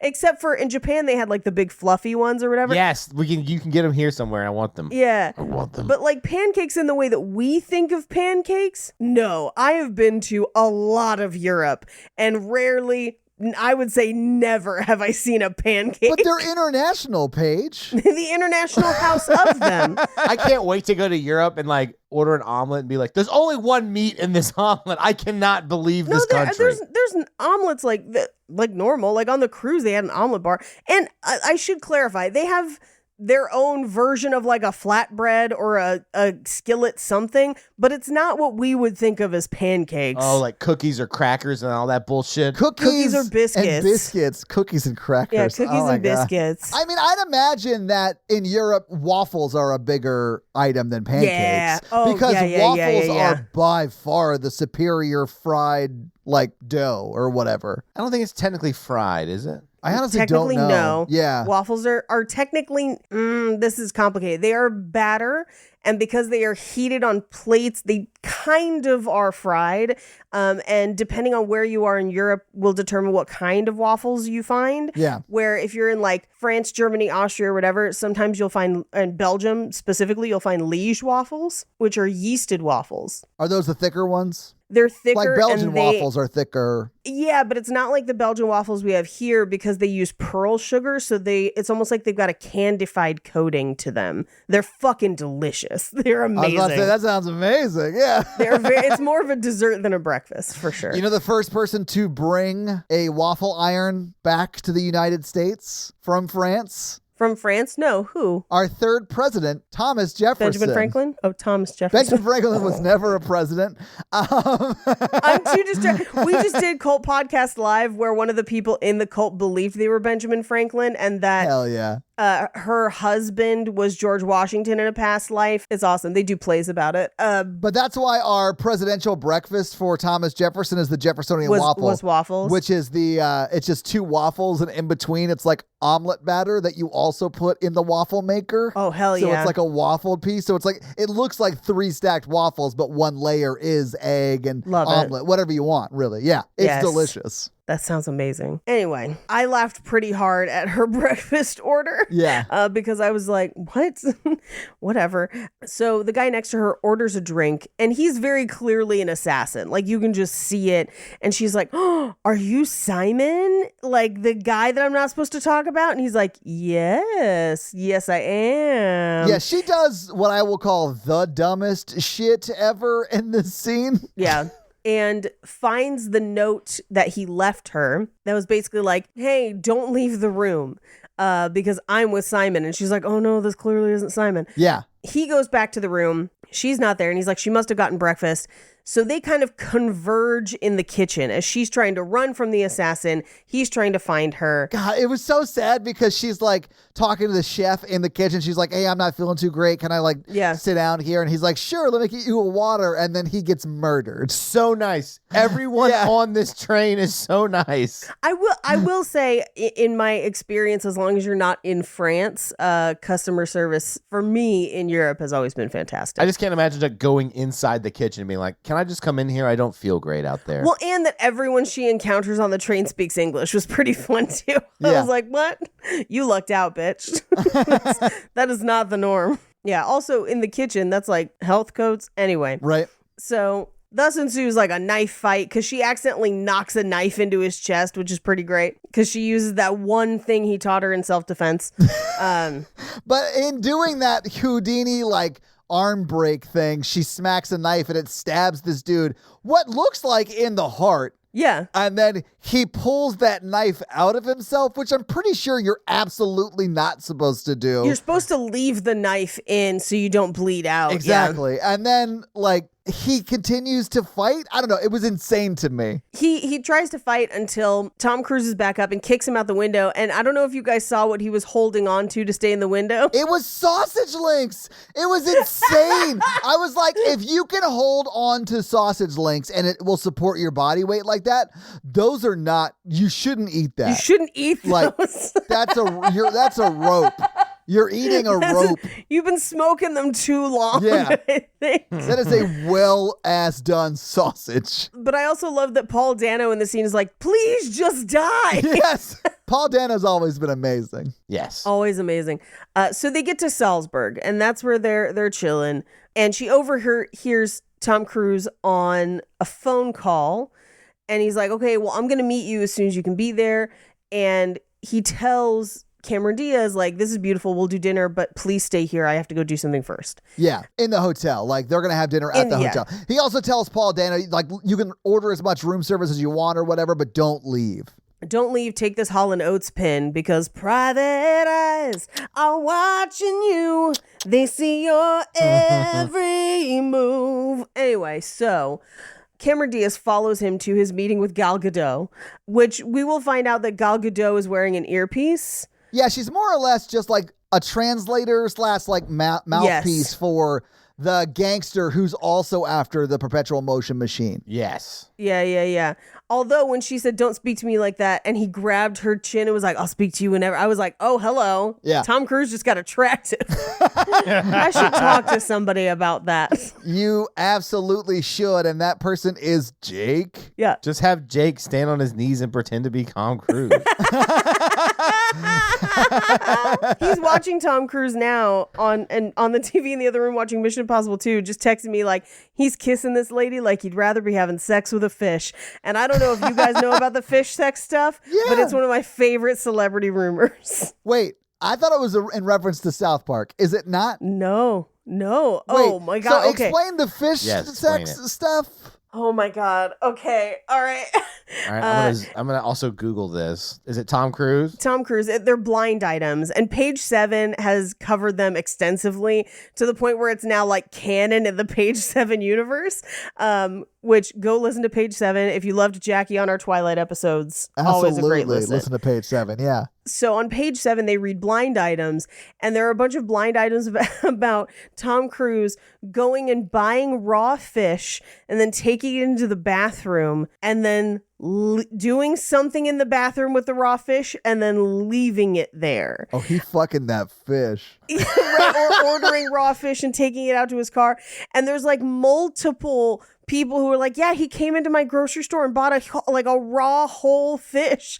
And so there's a lot of people who think maybe allegedly he might be sticking his dick in that fish, right? Like what? I don't know. Is it a Scientology thing? I'm not sure. Well, Tom Cruise, if you want to answer for these allegations, please feel free to reach out. We'll have you on the podcast. It's just, the most exclusive sushi, I guess. It's sushi for your dick. Yeah. Adult sushi. Look, we got to be respectful. We're going to be Tom Cruising for a bruising. Oh, God. Anyway, in overhearing this conversation with Gal Gadot via earpiece, the guy who's in Spain. Yeah, Antonio, I think is his name, something like that. Antonio Quintera or whatever his name is. Yeah.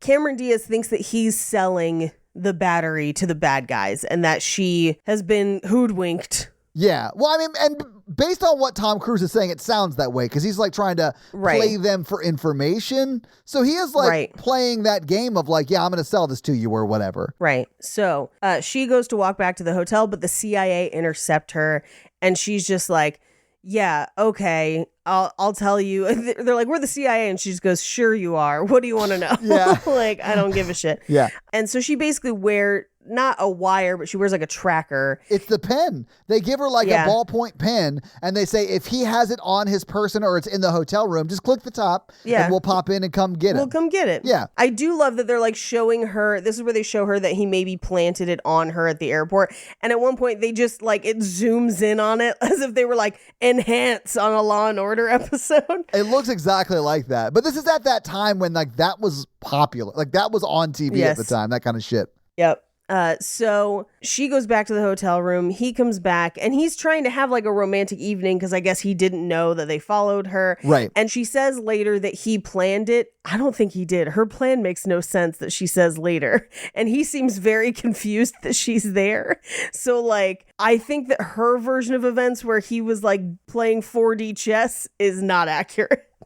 I think she's just crazy. Yeah, I think she's also just very, yeah. There's a reason her younger sister's getting married before her. Hey, that's inappropriate. Personal attack. No, I got married first. It doesn't matter. But like, that has nothing to do with it. It's finding the right person at the right time and dealing with the wedding industrial complex that says that marriage is the only thing that gives us worth, but it's not. I completely agree. It's how many Pyrexes we have in our house. That's where we differ.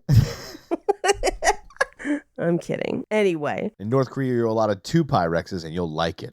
He's my favorite North Korean rapper. 2 Pyrex? Guys, I have to tell you, I'm going out of town July 20 and 21st. I'm going to go see Ludacris and Flo Rida Oh, I want to see Ludacris so bad. And I would tolerate seeing Flo Rida. at a casino. Fuck, what casino? Cincinnati, baby. My brother was like, you want to come up? And I was like, yeah. I'll be back by Saturday. Mikey, I really hope that girl's there and she tells you to suck her dick again. Suck my dick. That was in Nashville. I know. I hope she was like, I follow Mikey to all concerts just to tell him to suck my dick. You know, I've never misread flirting so badly. I yelled at somebody to suck my dick while I was in Austin last week. Did they? No, they did not. Anyway, so he kind of, the battery's getting hot. He ditches it in that bowl of ice. And she is kind of like, so did you get your price? I followed you.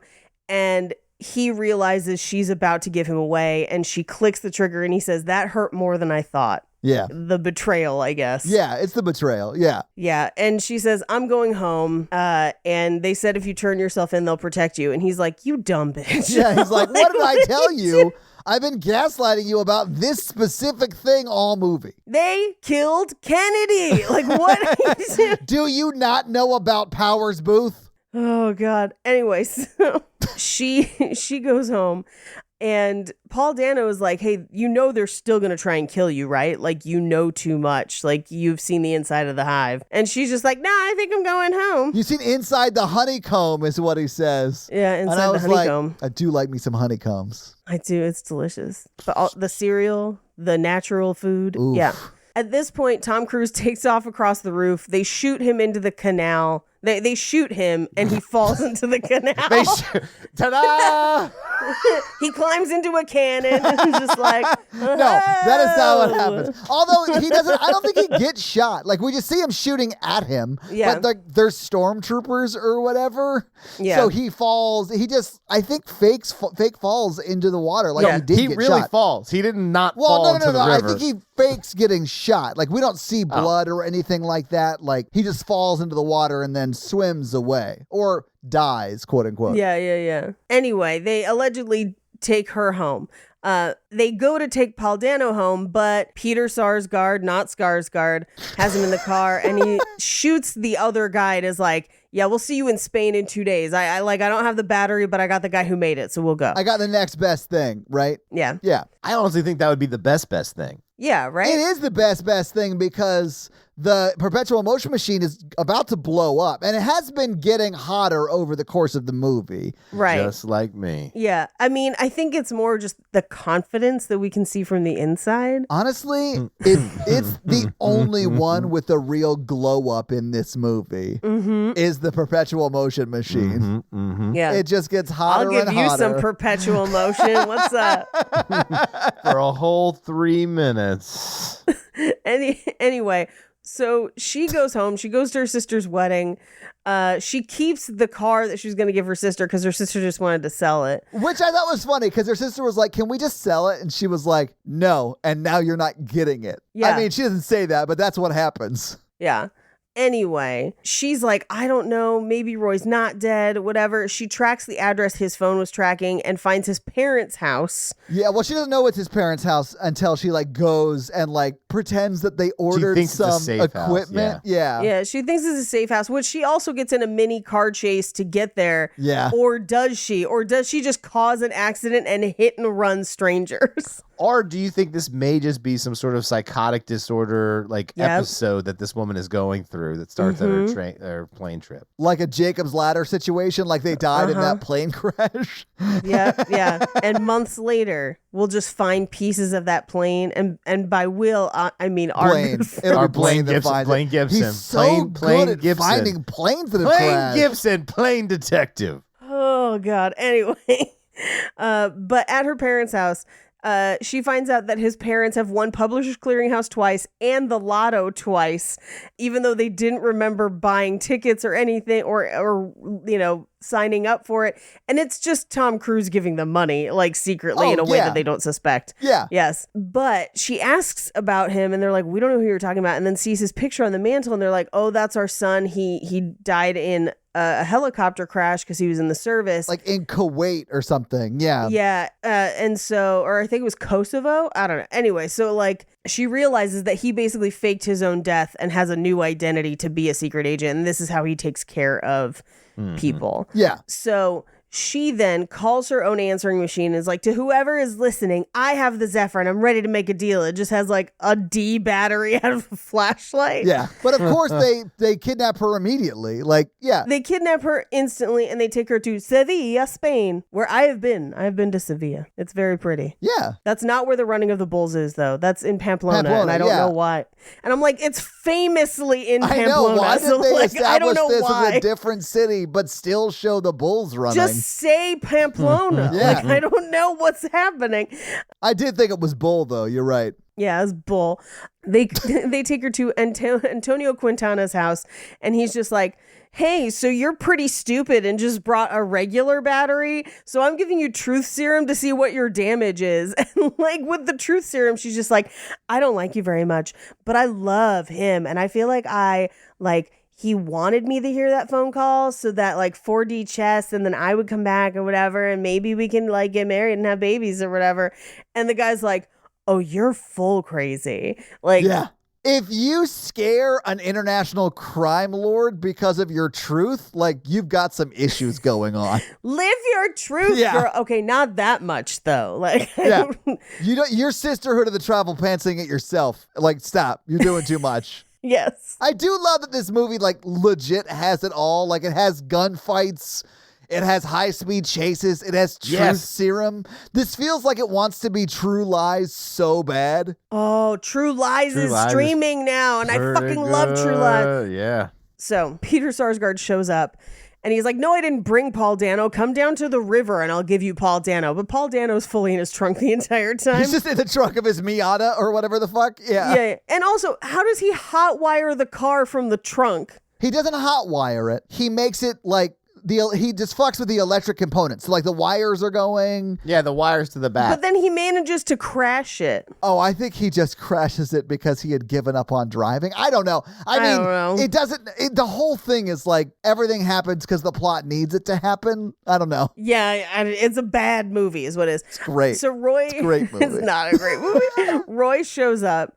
And it's just like, Cameron Diaz, what are you fucking doing here? Because, like, I'm here to do the pickup. And she's just like, what? You're not excited to see me? And he's like, I'm confused, bitch. I faked my death to get away from you. Like, what are you doing? He's like, I'm only in Spain for the fish. Yeah. And by fish, I mean you serving that tilapia, girl. Hello. I want to tilapia that P word.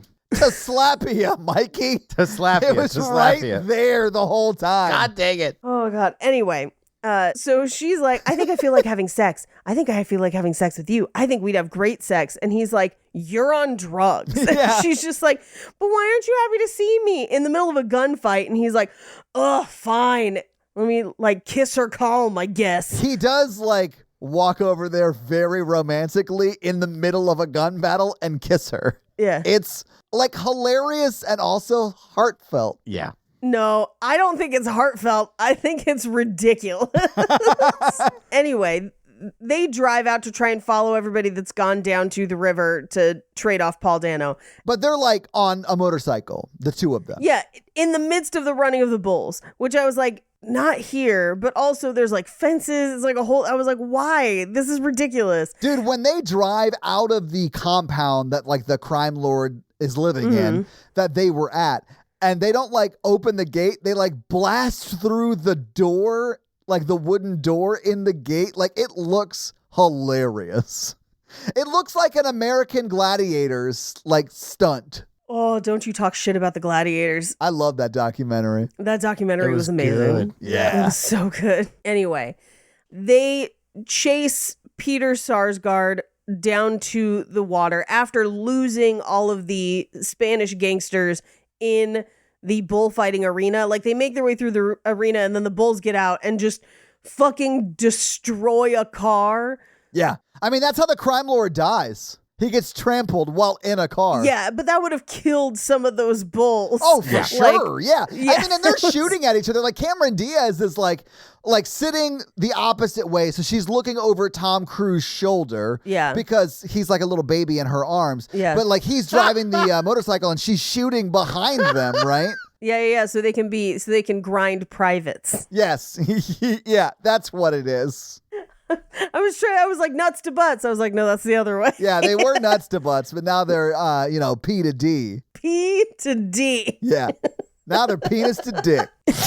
Yep. I'm going to start saying P to D ever since Mikey did. It made me laugh so hard. Dude. I loved it so strange. much. That was in our 365 This Day Yes. episode. Yeah, fuck. It's so funny. So funny. Another late night recording for us. Yep. No, we recorded that one like in the regular ass day because Oh, it was when that's I was true. in Texas in your time zone. That's right. Oh, that's right. That was like a Saturday at like fucking 9. 9 a.m. Hell yeah. So they get there and Tom Cruise jumps through a wooden awning for no reason. Just Paige, like- they're trying to like get down to where the dock is quickly. Right. And he decides to just jump onto that wooden like vendor's stall, whatever it is, Yeah. like a farmer's market stall almost. Right. Instead of just running down the steps that are like 20 Yes, feet to his feet right. away. Yeah. It's so nuts. He's like, this is going to save me 8 seconds. Yeah, but I'll waste that 8 seconds getting up and getting my bearings because I Yes. have a concussion. It probably took him longer. Yes. So they get to the dock. He reveals that he has the battery. He's going to give it to Peter Sarsgaard.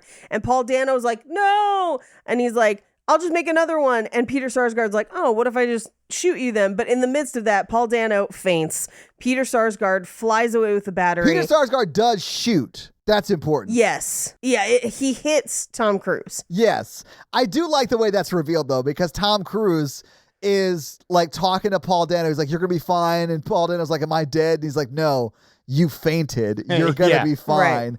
And then it's revealed that Tom Cruise was shot in sort of like in center mass, like in a pretty bad spot. Yeah. And then, he passes out and we get his pass out montage to the hospital. And that's where Well, oh, sorry. Yeah. but- we should talk about what happens to, yeah. Yeah, before he goes to the hospital, the plane takes off and the battery's been getting hotter. And so the plane just fucking explodes in the sky. Yes. So then Tom Cruise ends up going to the hospital. Yeah. And we get cuts of like her hands on his hands and like, her being there. And he wakes up and it's Viola Davis and who's like, oh, thank you. We're going to keep you safe. And he's like, hey, where's that crazy lady who's been trying to have sex with me for a couple days? And she's like, oh, she went home. She gets it. And he's like, no. Yeah, you don't have to worry about her anymore. She went home. And he's like, oh, thank God. I think he was more like, there's no way she'd give up that fast. I know a stalker when I see one, guys. Oh, Yeah. Yeah. But so they basically are like, we're going to kill you. So he's like, oh no, what am I going to do? And they come in to give him pills. He takes them and the nurse turns out is her. And Yeah. she's like, it's some made up name for a sedative. And I'm like, where'd she get it? And then as she's pushing him out of the hospital, she's like, don't worry, we're just going to the mortuary. I was like, it's the morgue? The mortuary is like where you buy the coffins. Yeah. Like, Look, she doesn't know, Paige. People mix up words all the time. not all people. Some people. Mikey was very triggered by that. Anyway, he wakes up in a car, then again in a beach. And if you left me in a hot car on the beach while I was unconscious, I'd be so mad. Man, they will break your car window if it's a dog in there. Like, Yeah. they better do it for a But person. if it's Tom Cruise, they're like, I don't know, is there a fish in there too? We should probably leave him alone. Anyway, she comes back and she's like, we're going to drive all the way down through South America and you're the navigator and the DJ. And he's like, all right. And we cut to his parents' house where he has sent them plane tickets to Cape Horn. And that's the movie. So really quick, as they're driving away, you see a sign that says 3,796 kilometers to Cape Horn. That is like 2,358 miles. Okay, so she's already like through Mexico and partially into South America She'd have to at that be, yeah. point. Because like 2,300 miles, like that's pretty far. But like, Look, I don't speak in North Korean distances or whatever. well, that's why I broke it down into miles for your little American brain. But having seen this movie, having talked about this movie, what did you guys think about Night and Day? It's a bonkers trash fire. It is, yeah. I have seen this movie 3 times. There will definitely be a 4th. I say it is a bonkers trash fire, but like in a different connotation where I'm in a good like way. it's a positive thing. Yeah, no, Yeah. like I agree with all of Paige's assessment. Yeah. But it makes me like the movie because it is a bonkers trash fire. Say more, say less. I'm ready. Yeah. I don't know what the term the kids are saying. No cap. What's the one? No cap. This movie ain't no mid. You know what I'm saying? I don't know what that This is. movie is aggressively mid. It is. It is so mid that it's like worth watching though. Yeah. Anyway, I was here for it. I enjoyed the movie. I thought it was fun. This is a film from all time. It is a film from all time. Yeah, like if you look at all the movies that have been made, Mikey, this is definitely a movie that has been made. Yes. That was a correct statement. So, Paige, when you can finally breathe again, do you want to hit us with your fun facts? Sure. Well, hit us with your fun facts. North Korea, fun Fun facts. facts. Y'all, this is one of the romantic comedies that has been made before. This is, yes. This is, in fact, a movie. Oh, That's God. her first fun fact. Yeah, this is a movie. Unsurprisingly, Tom Cruise did a lot of his own stunts, but so did Cameron Diaz. Oh, nice. Cool. Yeah, including a lot of the driving. So Tom Cruise turns down both the movie Salt and The Tourist to do this because he thought they were both. Both good calls, man. Like this, yeah. Yeah, he thought they were too similar to Mission Impossible, so he chose this instead because it was kind of more comedic, so people could tell the difference. And in a way, because it is Tom Cruise and he's done a million Mission Impossibles, he is the funniest. He is a very funny pick for this. I agree. To yeah. do it in like a heightened way, for sure. I do think Jason Statham would have been a fun person to see in this movie too, because he has that like silly action Todd, energy. That is Spy. Oh, that is yeah. Jason Statham in Spy, and he's one of my favorite parts. I haven't seen that, but I bet I'd love that. And that's Melissa McCarthy too, right? Yes, and they end up together, and it is so Hell great. yeah. I love it so much. Love that. So all of the car crashes were recorded on studio lots and then digitally imposed into the film. Not surprising. They do that most of the time. Yeah.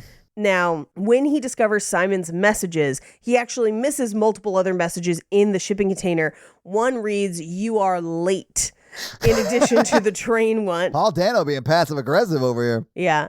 So Tom Cruise took a pay cut to do this movie, receiving only $11 million instead of his normal 20 plus. Okay. Good for him. Over a dozen writers worked on this script. That shows, man. That shows, yeah. But they had to enter mediation with the WGA to rule who would receive the credit. So Patrick O'Neill ultimately receives the credit. But Scott Frank, Lita Kalogerdis, Ted Griffin, Dana Fox, and Simon Kinberg also wrote on this movie. I don't know that you want to be associated with it, but, whatever, if you want to. I bet some of those people were like, yeah, it's fine that I didn't get that credit. Yeah, it's fine. Just Alan Smithy, that shit. Yeah. So Tom Cruise and Cameron Diaz, to promote this movie, went on Top Gear. That is a good idea. Yeah, it's perfect. That's Yeah. a great idea. It's great That's promotion. Yeah. Yes, competing mostly in Volkswagens. Okay. We already talked about how Chris Tucker and Eva Mendes were almost the leads in this, which would have been so fucking great. I would have watched the hell out of that. Yeah.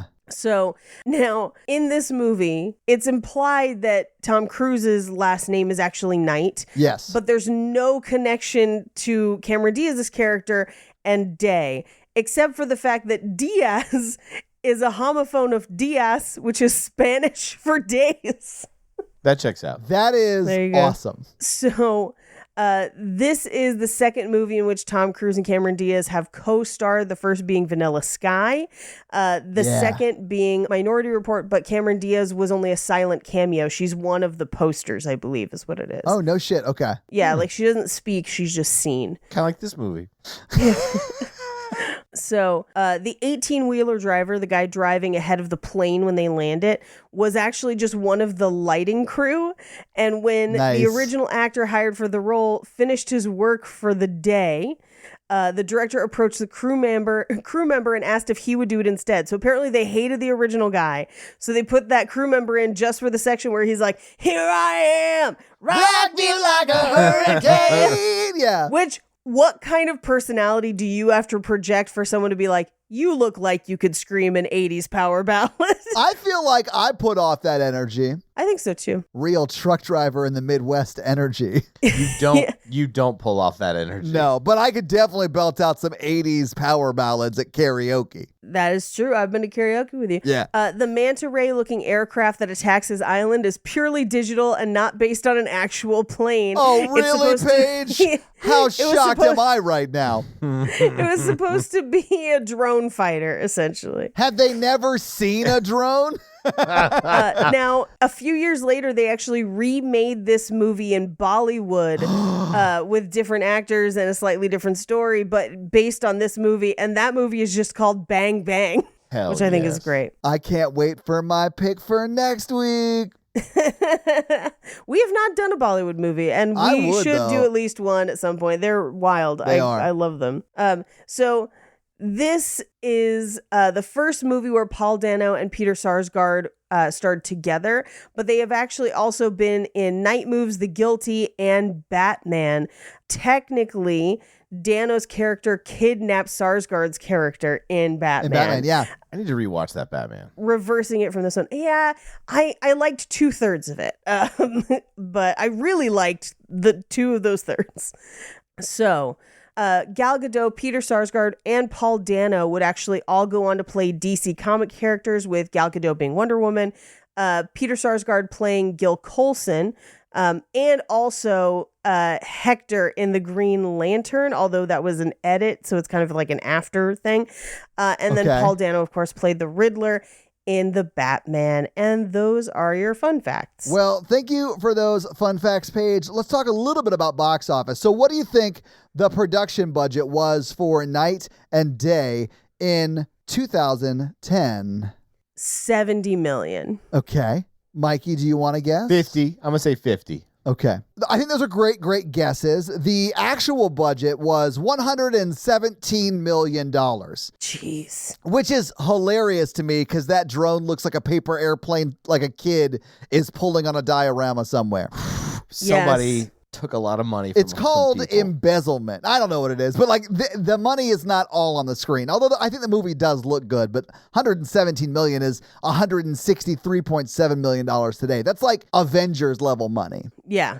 Okay, so this movie came out on June 25th, 2010. It was third in the box office the week it premiered. It was beat by Toy Story 3. Number 2 was Grown Ups. Number 3 was obviously Night and Day. And number 5 was The A-Team. No, not that A-Team. What do you think Night and Day made in its opening weekend? I remember this being kind of a big movie, but then word got out that it was bad. So I'm going to say opening weekend, it makes 20. Okay. I'm going to say more. I'm going to say big. I'm going to say 30. All right, Mikey. Paige was like spot on. It was $20.1 million in its opening weekend. It was in theaters for 15 weeks total, so it was in theaters from June 25th, 2010 to October 1st, 2010. But what do you think it made in its domestic box office performance? I'm going to say 80. Okay. Mikey, what you think? I'll say 98. Paige is again closer. It was $76.4 million, which I'll say is not good. You definitely want your money to make its budget back, at least domestically. This movie still made a good amount of money because internationally it made $182.3 million, which means in the worldwide box office, this movie brought in $258.7 million, which if you adjust for inflation is $362 million today. So it made a pretty good amount of money and then made an additional $32 million, almost $33 million in domestic DVD and Blu-ray sales. So it's made quite a bit of money, but I think at the time would have been considered a bomb because it did not make its budget back in domestic markets. I remember this, I think, being considered a bomb. So. Yeah. Yeah, for sure. And I think it deserves that like status. It's not a great movie. It's bonkers and unhinged, and I'm here for it, but it's definitely not a great movie. But that is your box office. So, Mikey, do you want to hit him with that romance scale? Yeah, our romance scale is a scale of 1 to 10 of how romantic we found the film today. Paige. That's going to be a 1 for me. Todd. Yeah, it is both a 1 on the romance scale and a 1 on the lion roar sexy scale, because there are no sex scenes in this movie. Yeah, because there's no sex scenes in it. I'm going to also give it a 1 because it's so stupid. It is real dumb. And that's our romance scale. Yeah, so this week, Mikey, you made us watch Night and Day, and thank you so much for that. Next week, I am going to continue my theme, which I didn't realize I was doing until I had realized what movie I wanted to pick next. And my theme is a Richard Curtis theme. Okay, but haven't we done almost all of them? I don't think we have, because I don't think we've done Bridget Jones' Diary, have we? We have not. Did you want to make me scream a lot? Oh, is that the one you don't want to do? Oh, no, I don't. It is a wildly fat-phobic movie, like aggressively bad. I've never seen it, so, okay. I mean, we could not do that. We have to do it. We have to do it. Yeah. We have to do it. It's somehow his most fat-phobic film. I do not find that surprising at all, because that's a component he has in all of his movies for some reason. But I don't know what his thing is with it. But I remember this being like a big movie. I have not It's a huge seen movie. it. But I is Hugh Grant in that too? Oh, I have no idea. So I'm looking at it right now. It's Hugh Grant. Obviously, it's Renee Zellweger, who is Bridget Jones. Renee Zellweger, who gained a handful of pounds and then claimed to be a 14 as if that was the fattest size on earth. Yeah, no, it's a real gross movie. Well, I guess we'll be talking about that next week when I make you guys watch Bridget Jones' Diary.